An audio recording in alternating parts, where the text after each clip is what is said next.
नमस्कार। आज हम असहयोग आंदोलन के मध्य अलग अलग धाराओं के बारे में बात करेंगे। तो हम यह बात प्रश्न उत्तर के माध्यम से करेंगे।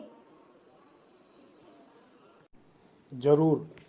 तो मैं पहला प्रश्न करती हूँ कि असहयोग आंदोलन कब प्रारंभ हुआ था?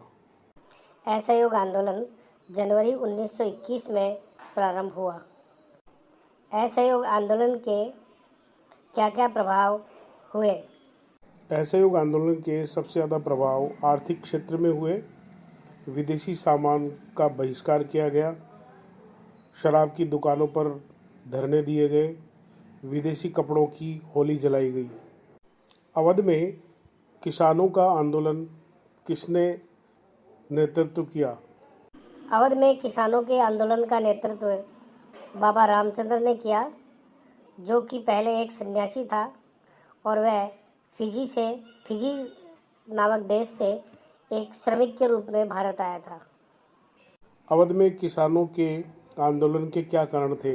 अवध में किसानों का आंदोलन तालुकदार और जमींदारों के विरुद्ध में था, जो कि किसानों से ऊंचे ऋण लिया करते, ऊंचे टैक्स लगाया करते थे और उनसे बहुत अधिक पैसा वसूला करते थे। अवध में किसानों की क्या स्थिति थी? अवध में किसानों को बेगार करनी पड़ती थी, यानी कि वे जमींदारों के खेतों पर बिना किसी तनख्वाह के काम करते थे। उनके समय की कोई सुरक्षा नहीं थी, उनका उस जमीन पर कोई भी अधिकार नहीं था। अवध के किसानों की मांग क्या क्या थी?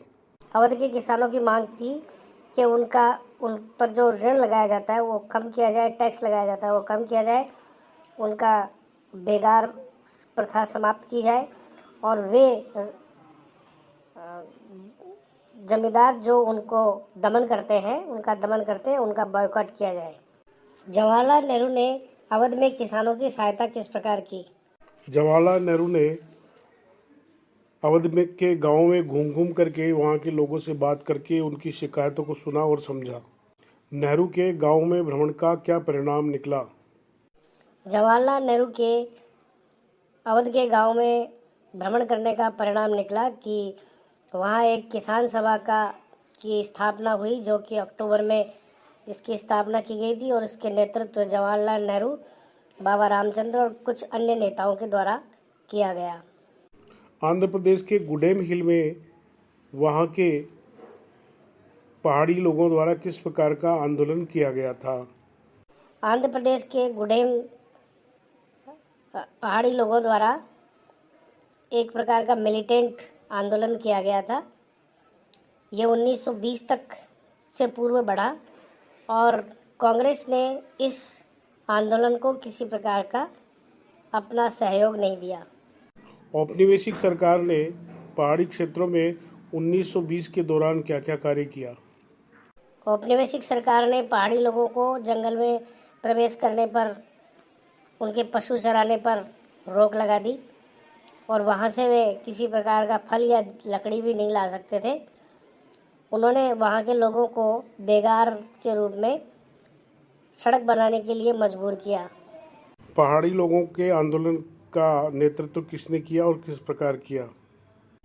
पहाड़ी लोगों का नेतृत्व अलोई सीताराम राजू ने किया।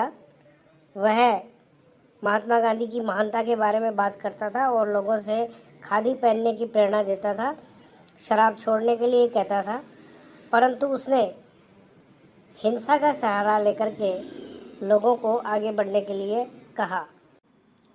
पहाड़ी लोगों पर अलोई सीताराम राजू का क्या प्रभाव हुआ? पहाड़ी लोगों पर अलोई सीताराम राजू का प्रभाव हुआ कि जो गुडेम के जो क्रांतिकारी थे, उन्होंने वहाँ के पुलिस स्टेशन पर आक्रमण किया, ब्रिटिश अफसरों को मारने का प्रयास किया और गुरिल्ला युद्ध नीति का अनुसरण करके स्वराज प्राप्त करने का प्रयास किया। सरकार ने अलोई सीताराम राजू के साथ क्या किया? सरकार ने अलोई सीताराम को पकड़ लिया और उससे 1924 में फांसी पर लटका दिया गया। वह वहाँ का ग्रामीण नेतृत्व नायक था। बहुत बहुत धन्यवाद। आपका भी बहुत धन्यवाद।